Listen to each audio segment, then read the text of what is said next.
And we are live. Welcome, ladies and gentlemen. Drop in the chat and let us know where you're tuning in from. Very privileged to have Dr. John Demartini in the house for my third interview, I believe it is, with each other. Yes. How have you been? I'm doing great. I can't complain. Where are you tuning in from? I'm in Houston, Texas, at the Royal Siesta Hotel, where I'm at the moment. Yeah, brilliant. So what time is it there? 7:01 p.m. All right, okay. So we're 8 a.m. here in Perth. Yeah, you're a bit ahead of us. You're ahead of me. Yeah. So John, one of the reasons that I wanted to get you on is when all this started, the COVID stuff started, I had a bit of a panic attack, to be honest. Like all of a sudden my family, they were all coming over for a housewarming I was having, and one by one they started cancelling, and I realized the implications of what was happening. Like I wasn't going to be able to see a lot of them for a while. And then I was thinking about the implications of my business. And about 11 p.m. or midnight or so, I tuned into Facebook and I saw that there was a group that somebody in your community had started, and you hopped on a video and you gave me complete clarity all of a sudden about how to deal with the situation and how to react. And I'd love it if you could share some of your insights with the audience. All right.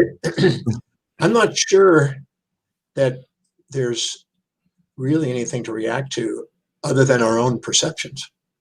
Mm-hmm. We're responding to our perceptions.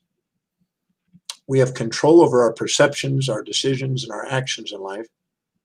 And if we perceive more challenges than support, more downsides than upsides, well, we're going to physiologically respond as if there's a predator there challenging us. And we're going to go into a fight or flight kind of response, and that clouds the clarity of our forebrain, and that makes us go into kind of an amygdala response. And we want a quick fix of save me, save me. And I think it's wiser and to stop and ask, let's not compare what's going on with what it had been in the past. Let's not compare what's going on with our fantasies of the future. Let's get grounded. This is what's happening. And now ask the question, how specifically what is happening, how's it helping me fulfill what I'm intending to do? Yeah. And if you're not clear about what you're going to intend, then you need to be clear about that, because you're going to be an automaton reacting to everything around you if you don't have clarity of where you're going. And then you want to ask, what is the highest priority thing I could be doing right this minute that can help me fulfill this objective and solve whatever the problem is, and do what you can? And because that's all a human being can ever do without our circumstances is change their perception or change their action, and having the decision which one or both to do.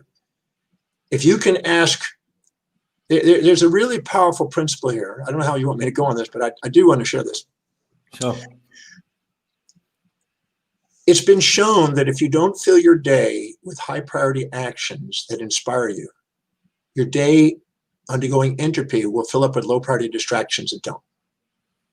Just like if you don't put your money into assets, it gets wiped out by liabilities and depreciables.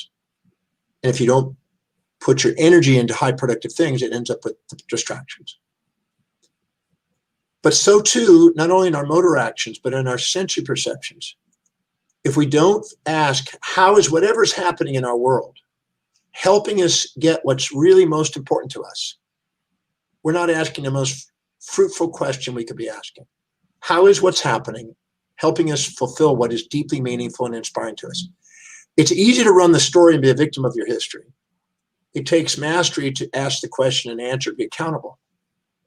And with that comes innovation, because it's been shown that once we can link things to whatever's highest on our value and we pursue those and solve problems that, we innovate, we create, we wake up genius, we come up with solutions. So prioritizing our sensory awareness by asking how is what's ever happening helping us fulfill what's truly most important to us, our highest priority, our highest value, and what actions can we do that's highest in priority. Those are the two things that keep us objective, more resilient, more adaptable, less emotionally reactive, less volatile, less in fantasy and fear mode, and more likely to come up with productive actions that get us transcending this so-called illusion and challenge that we face.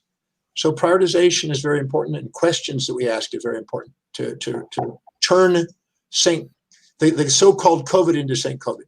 Because I personally have thousands of benefits and upsides sent to me by students all over the world of COVID. So they've chosen to see the upsides to it and not just the downsides. Yeah.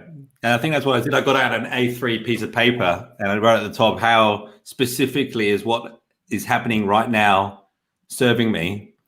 And, I come up with one thing. And then before I know it, the whole page was full. And I felt very comfortable about what was happening. It was very enlightening. So I thank you for that.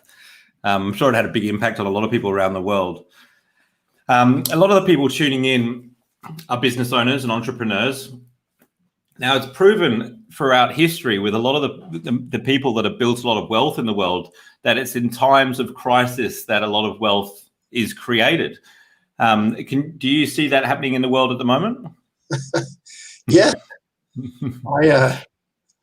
I'm very fortunate to have taken advantage of this opportunity and have made more money in the last 7 months than ever in my life, because I learned many years ago to maintain cash reserves for cashes for the crash. And I don't mean live cash like money sitting in a pillow bag, but I mean in liquid counts that you can convert into new investments. Yeah.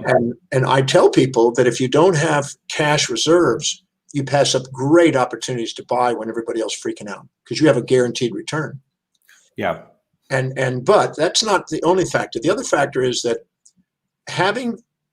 if you really care about humanity, you're going to keep current with what humanity needs. And when there's a situation like this, COVID, there's new needs. And if you can find a way of filling those needs, there's vast fortunes sitting there. And we'll use Amazon as an example. Because he was foresighted enough to realize that's where the market's going and becoming a disruptor, he has hired hundreds of thousands of people now. Over 100,000 people have been hired to keep up with the demands. I saw the first week that COVID started hitting America, when they started shutting things down, there was a little Chinese restaurant in Los Angeles. I'd flown in from Tokyo. I was kind of stuck in LA for a bit. And there's this little Chinese restaurant, a hole in the wall, that saw all these people. Apparently the Chinese restaurant owner had some sort of influence, and there were a whole lot of people that go, what's going to happen to my job? What's going to happen to my job? And he says, I'm going to hire you. And they started doing Chinese deliveries at reasonable prices, any distance. And I think he hired 37 people in 2 days to run bicycle runs and deliver food, because everybody was now staying at home and the Chinese restaurant boomed. So here's somebody, instead of bitching, they were enriching. And they were thinking about, now what they did is they increased job opportunity. They met people's needs. They served the immediate needs. They did it with their masks, I mean, it was brilliant. So an individual that sees things on the way, not in the way, will be solution-oriented, not problem-oriented, and not wanting to avoid the challenge, but actually tackle the challenge and come up with amazing solutions. And a lot of great creative companies are born and entrepreneurs are made. And a vast number of people that have been sitting on the fence about being an entrepreneur have been pushed over the edge and got into entrepreneurship, and are going to end up with way more income in their life as a result of this over the long haul. So I don't see a crisis. I don't think it's fair to call this a crisis to people who are resourceful. I just think it's a crisis to people that are choosing to see it as a crisis and only see it that way. They're trapped that way. And have you been adapting your events to be virtual? Well, I landed from Tokyo. I was filming a movie there and also doing my breakthrough experience there. Yeah. And I flew into Los Angeles. I got there on Monday evening. I had the car service take me over to the hotel. And when I got to the hotel, we had planned on having a Wednesday program in the hotel and then a weekend program there, the Breakthrough Experience, a Wednesday evening kind of intro. On Tuesday, and at that time they had a limit of 200 people. And it went to 50 on Monday night, and it went to 25, I think, Tuesday morning, and then they canceled it Tuesday evening. And so I immediately contacted everybody, not me, but I got my team to contact everybody and said, we're still having the program. It's online. And 70% of the same people, 75% of the same people showed up on it. And a whole bunch of people, once we put the notice out, that weren't going to come, that were not local, showed up. And we had twice as many people on the presentation because they wanted to hear what I had to say. And then we did the Breakthrough Experience that weekend, and we had people from different parts of the world on there that would not have ever been able to get there. And we had somebody from Madagascar and Kazakhstan and all kind of interesting places on the program. And we literally in 1.5 days migrated to the online Zoom, figured out we were already getting ready to move in that direction, but we pushed it that way. I learned how to be a bit more tech savvy. Everybody moved forward. And by the weekend, we did a very fulfilling weekend program. We just sat, my daughter and I was there in Los Angeles. We just hugged each other and we go, I can't believe how smooth that went. That was amazing. And people were like, thanking me. And I said, thank you. And we went on, and I've done that for 7 months now. And I've done over 200 plus, I think 211 presentations and programs, some of them all day and multiple days since that time. Wow. Unbelievable. Just want to give a shout out to some of the guys that have jumped in the chat. Hey, Neil, good morning from Perth. Anna's tuning in, saying hello here. Sonia. Who else we got? Charmaine. How come Catherine. Beautiful women on there? I just see nothing but beautiful women falling in on you. Must be that time of the morning. What's actually going on? I don't get that. Dr. Demartini, to what extent do you think the media are playing a role in sensationalizing or enhancing some of the fear that people might be feeling at the moment? There's no doubt in my mind that adds to some of the benefits and the drawbacks. It polarizes people because it's unfair not to inform, but sometimes that information is slightly misinformation, and that can be alarming in nature. And so you can then make people on edge and make them go into their sympathetic nervous system, which then runs down the immune system to some degree, can be, not always, but can, and make them more vulnerable to their response. Because I've had people that assumed they were going to die in April. And after about July, I found people going, well, I got it. I'm going through it. I mean, I've had 5 staff members have it. Well, that's not true. 4 staff members had it and a family member had it. So 5 people that I've watched go through it just in my own inner circle of my own company. And they're all alive. Nobody died from it. Some only missed out on 3 days of work and some missed out on about a week and a half. But the point is that their anxiety was, when they first found out about it, was shocking. And they started to think doomsday. And that had a lot to do with media coverage, because otherwise they weren't even sure it was the corona at first, but then when they got the test back, that was corona. But the point is that we get flus sometimes that pretty knock people out pretty good, and then they recover. They go about their business. Now, I'm not saying that this is not a unique strand, and I'm not saying that it doesn't have, high virility, but I'm just saying that it's not helped. If we actually sat and meditated and relaxed and ate wisely and breathed deeply and focused on what was really priority and did the things that help rally our immune system, the numbers would probably be less. And so I'm sure that that's been a catalyst. But also, I don't want to negate that it's not fair not to inform people. But I think what we can do is we can misinform people and scare people and add to the craziness. Yeah. Particularly when they started showing hospitals closed down and it started conspiracy stuff started happening. Yeah. That really makes people going, is this a conspiracy? You know, is this them planning this? Are they trying to kill us? Are they trying to depopulate? I mean, I heard crazy stuff that was going on. And then that makes you wonder, I have nobody to protect me. I'm futility, and that adds to the mix. So I think that it has benefits and drawbacks, but there's no doubt in my mind that some people took it in a way where that would aggravate the problem. Yeah. Yeah. So we can do all these things to protect ourselves, make sure we eat healthy. We do socially distance ourselves. But one of the biggest things that can affect our immune system is actually our psychology. Absolutely. And by focusing on the things that we can control, can you explain to us how that works from a neurological perspective? Sure. Our immune system has been studied for many, many decades now. And what's interesting, during the germ theory era, because of Pasteur, Fleming, and others, they all believed that virility was all inside the germ.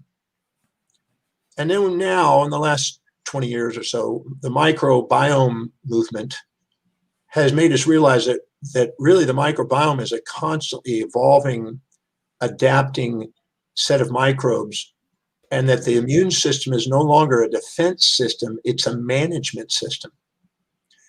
And the management system is regulating through feedback systems the types of bacteria and organisms that are living together in some sort of mutualism to keep other organisms in check. They're even having therapies today by using microbes to overrule other microbes that are causing illness, because that's what they're doing with it. So as a result of that, the immune system, instead of it being protecting us from this bad guy out there, this thing that we want to blame, this virus, it's now realizing that we need the viruses, we need the bacteria, this part of an evolutionary system, and we need to keep them in check. And our diet has an impact on it. And our autonomic nervous system is controlling it, having a massive control on it, because it controls the white blood cells, it controls the vasculature, many other things. So when we perceive more support than challenge, we get a parasympathetic response. We see more challenge and support, something that a predator is attacking us. If we perceive it that way, that this thing is going to attack us, our sympathetic comes on. And our sympathetic system can run down that immune system very quickly, because it's primarily for red blood cells for fighting and to get oxygen for fighting and running. And the white blood cells and the parasympathetic is for the immune function. So we're literally shutting down our immune power by perceiving it as such a threat, instead of seeing it as a wildlife management. And so our autonomic nervous system mediates, along with the immune system, mediates our responses and can cause an increased cytokine storm, for instance, which is not necessary because of the bug. It's our response to the bug. And so that's why we have to be accountable, and the host is a major factor. Because here we have people, 104-year-old guy made it through Corona, 104 years old, 98, 92, 101. These people are making it through Corona. And then you have others that are really weak and they have responses. But their immune response can have an impact on it. A lot of the side effects and the death is not from just the virus. It's our immune response going into hyperdrive and overreacting, possibly from emotions. But nobody's really asking what those emotions are and really tracing that. It's not being talked about hardly. But I know from working with people with immune responses how important those things are. No doubt in my mind. Our perception, if we can balance out our perceptions and bring our mind into poise and keep it balanced, we're going to have a greater chance, even if we do get Corona, which inevitably we're all going to have Corona. There's nobody's going to escape Corona. It's just a matter of when. Corona is going to be out there in the environment from now on. It's not going to go away. So we're all going to be facing it. It's a matter of how resilient we are and how adaptive we are, and how do we respond to it. Yeah. And so how do you see this all playing out with the way that the world's responding at the moment? Do you think we're on the right track? Well, I don't want to make it a right or wrong track, not a moral thing. I think it's just a feedback to human behavior on our own levels of ignorance and our reactions to that ignorance. And I think people are dedicating their life to trying to figure out what to do. And others are dedicated to creating more calamities. And it's like anything else in life. The first time something happens, we react. We're ignorant of it. We overreact usually. I remember when the radar range came out, the microwaves, and there were people in religions that were calling it the devil, and the barcodes were devils, and people reacted, and people picketed. And when I was a kid, I remember 7-Eleven, because the blue laws of religion, you weren't supposed to be doing anything of work on Sunday, and they were picketing 7-Elevens and saying it was a devil's place, and if you go in there, you'll die, and you have eternal damnation, and crazy stuff like that. I watched that when I was 4 years old, and I'm going, what kind of craziness is this? And I see that people react out of ignorance. And no, I don't say it. They don't react out of ignorance. They react out of what they assume is going on because of their ignorance. There's a difference. We never have fear of the unknown. We have fear of what we conjure up in our mind because we don't know. Yeah. It's a big distinction, and we're responsible for that. It's not out there. It's our responsibility there. So when coronavirus first came on your radar, where did you were you aware of corona before it popped up this year, or was it the research that you did when you found out about it? Well, I knew about coronavirus. Corona means that the virus simply has protein receptors sticking off it, radiating out, giving it a shape of a corona, like a saint with light radiating off it, a crown. That's all it meant. And there's many coronaviruses. That's not new. There's been many coronaviruses. We have a series of those, and receptors are on every virus. So that has been in my awareness. I've been a radar for a long time. I mean, that's been around. We can trace that way back. The idea of the Wuhan bat relationship, I studied initially. I understood that. I didn't know if that was what was true or not. I don't think anybody still knows all the facts yet. I think there's all kind of stories out there. So the virus came from bats originally? Well, no, not necessarily. We don't know that for fact. We do know that bats have a lot of coronaviruses. Okay. There's some bats have dozens of species of coronaviruses inhabiting them. So we know that occurs, and they have responses, digestive response, respiratory responses. And because that's what we were noticing first, we assumed that. But now the variation of what goes on in the virus, it adapts pretty quickly. We're going to be watching this thing probably for years. It's not going to be just a quick thing. It'll be watched for years. We'll be studying more and more about it, and there'll be other versions of it along the way. That's inevitable. Whether or not it's partly manufactured or whether it's a natural strain, this has been debated. I can't prove one way or the other. There's evidence of it being a natural process, but of course there's also capacities for researchers to be involved in this. I can't prove it or disprove it at this point. I don't think anybody knows all the facts. I think we're just gathering data as we go along. But whatever we do, I know that what we have control over is our own immune response and our own state of mind. I always say trying to control something you don't have control over is futile. But controlling things you do have control over is wisdom. So you have control over what you eat. You have control over what you drink. You have control over how you live. You have control over social distancing, which is going to just prolong the thing in some respects, but also prevent some. But you don't have control over the virus. It's an obligate intracellular parasite that's going to be migrating from whatever host it can in order to survive. That's part of its mechanism. And you don't have control over that, but you do have control over researching it, so we can keep researching it until we figure the puzzle out. And I don't think we got the whole puzzle figured out. The idea of a vaccine is going to save the world is a bit of illusion. Small percentage of people will ever get vaccinated, and you got people out there that would probably shoot people before you try to get to vaccinate them, as you know. So that's a little bit of an idea. That's a hope. Whenever you blame something on the outside, you typically look for something out there to rescue you. But ultimately, we're going to have some casualties, and ultimately, each individual who's strong and resilient is going to keep going. And I think that that's inevitable. I do believe that social distancing and masking is potentially helping, although now there's a strain that doesn't stop. You've seen that just this week.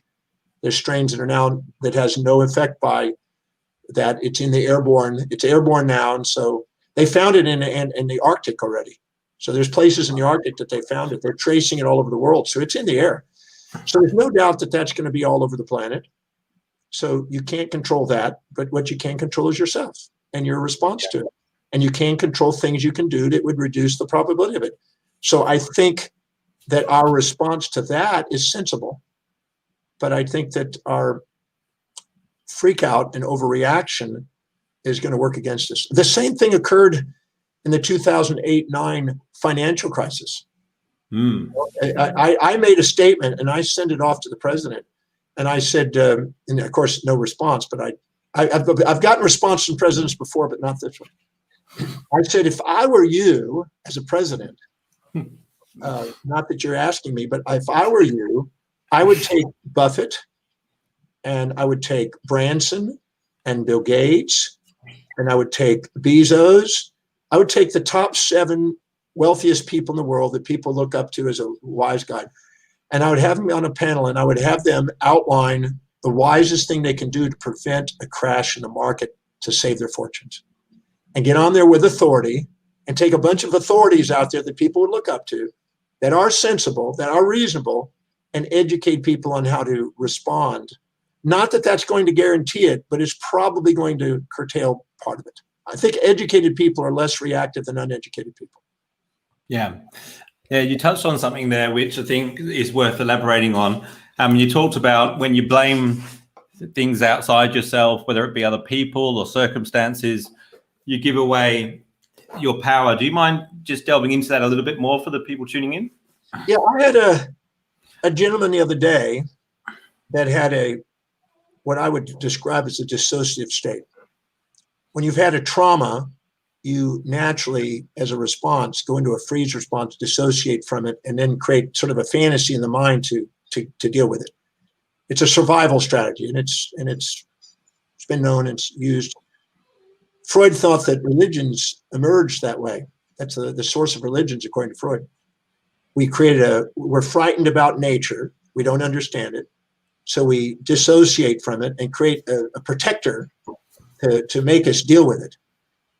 And so as long as we blame something on the outside and dissociate from our own perceptions, it's our perceptions that's doing this, not what's out there. And then we're going to look for some solution on the outside. Instead of looking at our own nature, we look outside.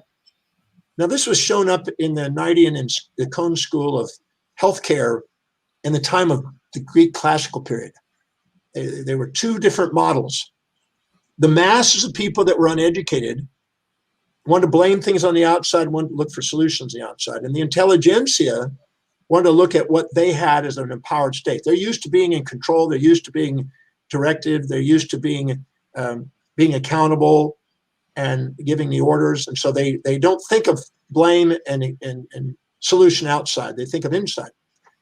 And the Knightian school was the outside version, and the Cone school was the accountability. So Hippocrates was more of the Cone school. He was more of the idea that look to the host and don't blame things on the outside, and look for solutions within you and your behavior and in your perceptions, and you have more power. And the other ones were blame a virus, get a vaccine, or get a drug. Blame a devil and get an angel. And the gentleman I worked with the other day that's dissociated had a fear about somebody, turned it into a demon, and then started talking to angels to rescue him. And he was dissociated, a classical schist dissociation. And he was not willing to embrace that it was his perception that's causing this dissociation. And I see that's an extreme example, but I see the same thing in human behavior. People want to be externally driven. William James, father of modern psychology, said that the greatest discovery of his generation, this is 125 years ago, is that human beings can alter their lives by altering their perceptions and attitudes of mind.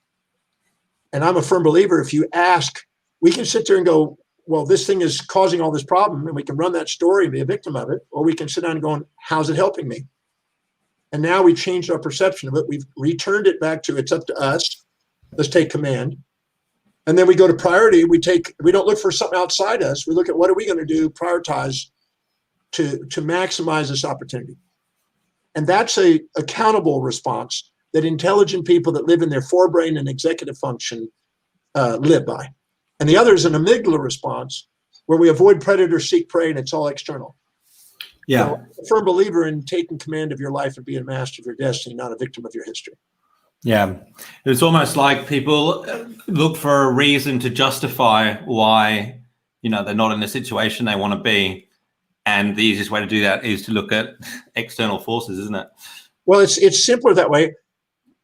I used to live on the streets, as you know, when I was a kid. I was a street kid. I remember going into diners and looking for saltine crackers and ketchup for dinner and finding leftover foods on things. So I know what it's like to be on the streets and live with nothing. And it's easy to blame the government, blame this, blame that, everything else. But I never found that got me anywhere. I found that all that did is just kept me in an bondage to it. And so if we decide to make Corona a devastating Corona, well, then we're trapped because we can't control that. It's out there. When Hurricane Andrew many years ago hit Florida, people were blaming Hurricane Andrew as devastating Andrew. That's what they labeled it. The media had it that way. Everything is devastation. It destroyed the country, destroyed this, destroyed that. But over the next 5 years, the economic boomed, all the homes are rebuilt, the surge of economics and the standards and quality and buildings and everything else, all those same people 5 years later were calling it St. Andrew. So why have the wisdom of the ages with the aging process when you can ask on the spot, not wait days, weeks, months, years, or decades to find out the blessing of what's happening in life, but look right this minute in it. If you study Wilhelm Wundt, who's a psychologist also at the time of James, he said that there was a law of contrast. The law of contrast was a symmetrical realization that no matter what we perceive, the opposite is always in our awareness, or we have access to it. We are unconscious of it, but it's always there. And it's so true. And I've proven that in my breakthrough experience program that I've taught around the world, that the moment you perceive something, whatever you're perceiving, you're only judging it because you're comparing it to an opposite. And so in your awareness, in your unconscious, your intuition is trying to reveal that so you can center yourself and not react. And so if you ask the right questions to become aware of what your unconscious is revealing, you can center yourself and come up with solutions instead of blame. And it is so much more freeing to do that. And it's not that difficult to do. It's just asking the right question and becoming aware. So if you sat down and got a piece of paper out, and went into action and calmed down and then got creative. And that's exactly the wise thing to do. And many people will sit there and go, no, I don't believe that. There's no benefit to this. That's all evil. It's all good. But think about this. If I went to you, Nathaniel, and I said to you, you're always nice, never mean, always kind, never cruel, always positive, never negative, always peaceful, never wrathful, always generous, never stingy, always giving, never taking, always considerate, never inconsiderate. Your BS meter would go off and you're going, you'd be thinking of all the times you've been just the opposite of what I said. I quite like the sound of that. You know it would be BS. You know? Yeah. But if I said to you, you're always mean, you're never nice, you're always cruel, you're never kind, you're always negative, never positive, always wrathful, never peaceful, always taking, never giving, always inconsiderate, never considered, your bull S meter would go off and you immediately go, no, neither one of those are true. But if I said to you, sometimes you're nice, sometimes you're mean, sometimes you're kind, sometimes you're cruel, and I said, sometimes you're both, you would immediately go, that's true. You would know. You would have certainty that that's true. We only have certainty and centeredness when we have objectivity.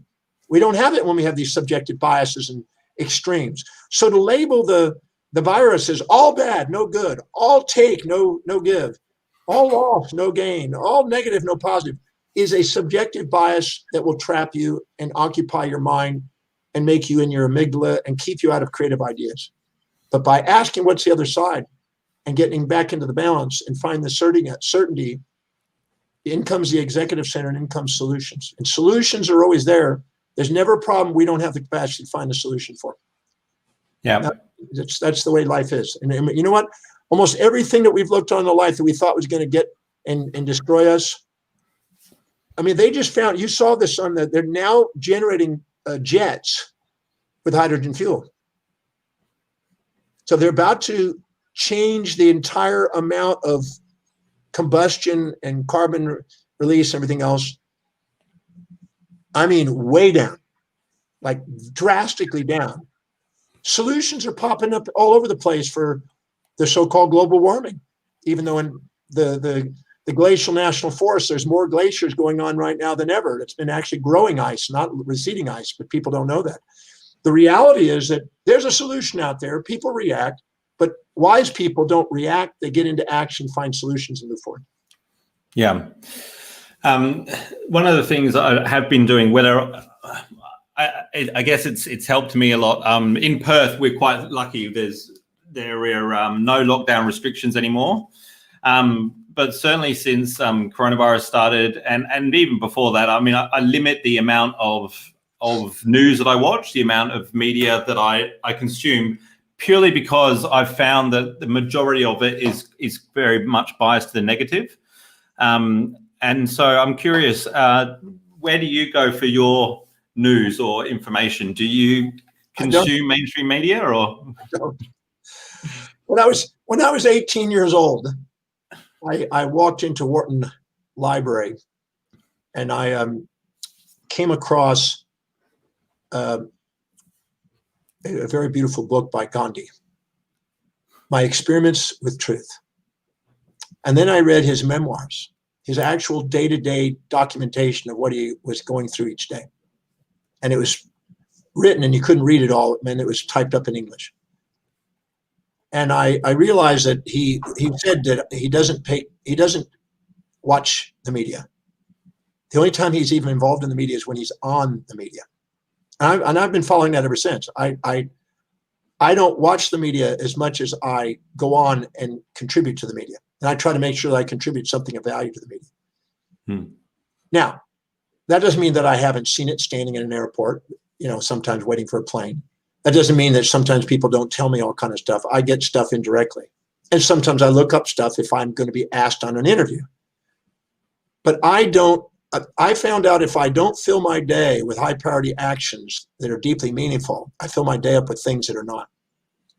And I personally would rather read Syntopic Volumes 1 and 2 by Mortimer Adler and fill my brain with the greatest ideas by the greatest minds who stood on the planet for the last 2,700 years than I would to watch a silly media. Because most of that's misinformation. It's skewed with subjective bias. It's polarized. The media was designed for sensation, to get people's attention in the masses, to get people, so for commercial purposes. And I've been on, thousands. I've been on probably 9,000 different media channels and media outlets of some form, in radio, television, newspaper, magazine stuff. And I've been on shows, on financial news network shows, everything else. And I went on this one show that's hilarious. And it was, and there was a guy there that had this printout of a bunch of stocks and had a dartboard in the back. And I were about to do an interview with me on economics and personal finance. And I was sitting in the back waiting in the green room, and that's what they were doing. And the guy, I said, "What are you guys doing?" He says, "Well, we're giving them the pick of the stocks tonight." And I said, "What do you mean?" He says, "Well, we do what the Dow Jones averages, we call it." There was a book called The Dow Jones Averages, where it's just Russian roulette. They just throw it out there, and then that you're about as lucky as anybody else out there in the market. And that doesn't mean that information is not valuable. It's just that sometimes it's misinformation and it's bias. So they were up there giving those out. And I said, why on earth are you taking a dartboard list of stocks and feeding people that dartboard? And they said, because there's no harm in it. I go, why? is because the average person who's actually watching this show do not invest. They're wannabes. They're fantasizers. They're not actually doing it. But they want to have the tip to make them look important in front of their buddies. So we do a tip every night. And I go, wow. I said, and what do you call that? Integrity? Yeah. I just said that. I said, and I said, you know, when I come on this, when I share something on here, I'm not going to share anything that I'm not certain about that's not going to be helpful to people. They said, we can only have about 10% of our show like that. And I go, whoa, I got it firsthand from a news network. This is a major network. This wasn't some super net, you know, dodgy network. This is a major network giving out this information for sensationalism, because if it doesn't sensate, it doesn't sell. Yeah. Crazy. Okay. Oh, you've given a lot of value already. So just to summarize, what are like let's pick 3, it can be more than 3, it can be less than 3, but what are some of the action steps that business owners should take from here to fill their life with high priority items that are in line with their values and take back control and take back their power? Well, the first thing is not to self-righteously, narcissistically project your assumptions on what the market is needing. Go find out where there's a demand. There's no demand, you won't be able to sell anything to them. And don't presume you know what it is, because you can fool some of the people, but you can't get them all. So find out what the real needs are and care enough about humanity to ask the right questions to establish a real need before you try to offer a service. Because if you're trying to offer a service that doesn't match a need, it's going to backfire on your brand anyway. But make sure you find out what's really needed. That's one. Because you need to find a niche, what your demands are. We do little programs almost every day. And we find out and pay close attention which ones are getting a demand, where there's thousands of people that are coming on, and which people are not responding, and that gives us feedback. But we also do research looking at what people are searching for, et cetera. Make sure you have something that meets a demand. And if not, I had one gentleman who was smart enough to go and merge with another company temporarily who could meet those demands and had skills in marketing, and they joined together, and then they were meeting demands with one skill and another skill. And that was a new added component to their company, because now they're meeting needs. The second thing is to find the thing that you can't wait to really, really do deliver that really meets needs. Because if you're not inspired to want to deliver it, you're losing sales because you're not inspired. You're not really doing something. To sell something that doesn't mean anything to you is hell. Because money without meaning leads to debauchery. But money with meaning and something inspiring leads to philanthropy. That's been shown over and over through the centuries. So find something you're deeply meaningful, that's high in your values, you said, that really does make you want to get up and become masterful at it and deliver quality service and be fully engaged, because people can tell when you're engaged. If you're not engaged, they don't want to do business with you. Yeah. Everybody's been to a department store or a restaurant or someplace where the person's sitting there doing their nails and not paying attention to you, and you go, God, this service sucks, and you don't go back. If you're not engaged, you're not inspired, and you're not selling something you believe in that's really meaningful to you, and you're not finding the niche that really has a demand, life is going to be hell in a business. You have those responsibilities. Find something equity is finding something that inspires you, that's something that fulfills others. If you do it where it inspires you but doesn't fulfill others, no business. And fills other people's values but no inspiration, debauchery. But if you find something that's both, you have equity between you, you really got a power there. And then you want to ask yourself, what is the highest priority actions I can do today that produce the greatest results, serving the greatest number of people with the resources I have, that I would love to do in the most effective and efficient and absolutely inspiring manner. And if you stick to those 3 basic components, you got a good start. Yeah, it's a great start. And then delegate. If you're not delegating, you're trapped. Yeah. I'm useless in anything but research, write, travel, teach. That's it. That's all I do. I research every day. I write every day. I travel on Zoom now, and I teach. Everything else I delegate. For those of you tuning in that don't know Dr. Demartini as well as some of us, he hasn't driven a car or cooked a meal in what, 20 plus years? I haven't cooked since I was 24. I'm 66. And I haven't driven a car in over 30 years. So there you go, the power of delegation. And I just want to reiterate the question that I've got written on my whiteboard here, which has really made a big difference, excuse me, is how is what is happening right now serving me? You know, how can I use what's happening right now to be of more service to others? And I think by asking the right questions, you come up with more solution-based answers. And that's something that I have got from you, Dr. Demartini. So thank you. Yeah. Well, if you're accountable to answer the question, you get a result. There's 7 questions that I mentioned in my breakthrough experience that it's fun to get. What is it I would absolutely love to do in my life? How do I get handsomely and beautifully paid to do that? So my vocation is my vacation. What are the highest priority actions I can do today to move me in that direction? What obstacles might I run into that could interfere with that? And how do I solve in advance with foresight? What worked and what didn't work today towards that objective? How do I do it more effectively and efficiently tomorrow by metricing and feedback? And how did, no matter what happened to me today, how's it helped me get there? Those are very powerful questions. If you just answer those 7 little questions every day, you'd be surprised. You're more likely to have a fulfilling life. And I assure you, entrepreneurship buys you way more freedom than working for other people in most cases. Yeah. And if you have the capacity to live by your highest values, you wake up entrepreneurial spirit. And that is a very powerful thing, because and if you can invest, you know, that one of the greatest things a person can do is invest, because I was just teaching my daughter about this. We were having a discussion about it just a few hours ago. And she's a great investor now. We've got her on track. If you don't invest, you pay the most taxes. And I'm not saying that's bad or good, but you're working harder and you're getting less. In my case, 44% of every dollar goes to taxes, just in federal taxes.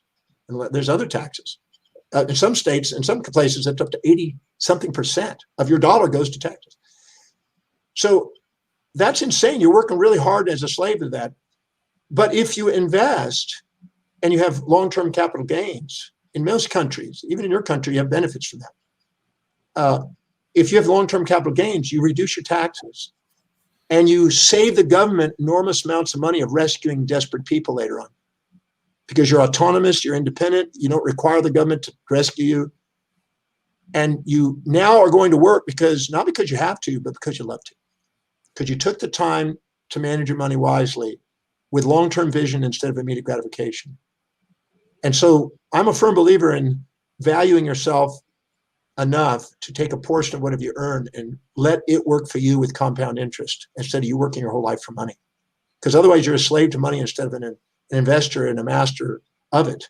I try to tell people and teach people how to master all areas of life. Finances is just one of them. But that's a very crucial one in today's world. If you don't master it, you're going to be a statistic. And the government, I assure you, the Social Security equivalents in each country do not provide you the lifestyle of your dreams. But you can as an entrepreneur. Yeah. Thank you so much for your time, Dr. Demartini. It's always a pleasure catching up. To the guys tuning in, if you ever do get the opportunity, well, you do have the opportunity to attend Dr. Demartini's breakthrough experience. It sounds like it's probably easier now to attend than it ever has been. I've been, and I can't recommend it highly enough. But certainly do follow Dr. Demartini on LinkedIn, Facebook, YouTube. And thanks very much for your time. Thank you for the questions. And whoever's out there, give yourself permission to do something extraordinary on the planet. The magnificence of who you really are is greater than all the fantasies you'll ever put on yourself. Thank you. It's been a privilege. Yes, thank you so much. Appreciate it. Thank you for your great service.